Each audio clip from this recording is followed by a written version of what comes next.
French pharmaceutical giant Senofi and Pingshan district government in China's Shenzhen on Tuesday signed a letter of intent on vaccine cooperation.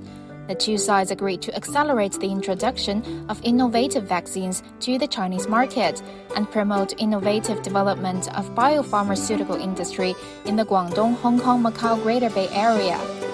It's a pleasure, and actually I'm delighted that we have signed this partnership with the Pingshan district and with the Shenzhen.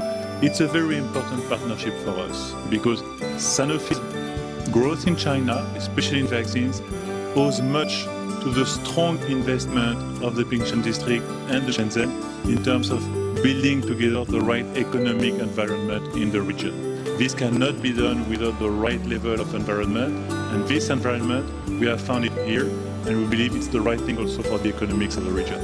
In 2022, the number of biopharmaceutical enterprises in Pingshan has exceeded 1,000, forming a bio-industry cluster. The place we are in today is a very special place. You know that we've been in Pingshan for quite many years now, more than 20 years.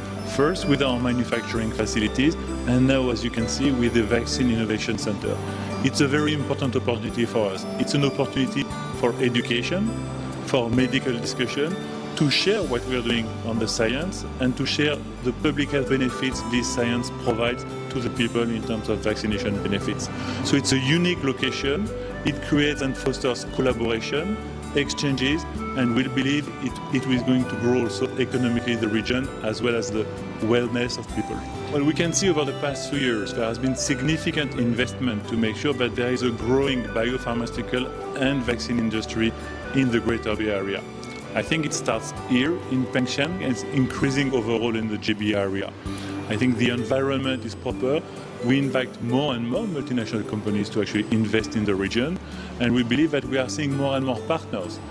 When it comes to Senofi vaccines, for example, we're in partnership with multiple small companies in the region in order to be able to develop the environment for biopharmaceutical industry here in the region moving forward.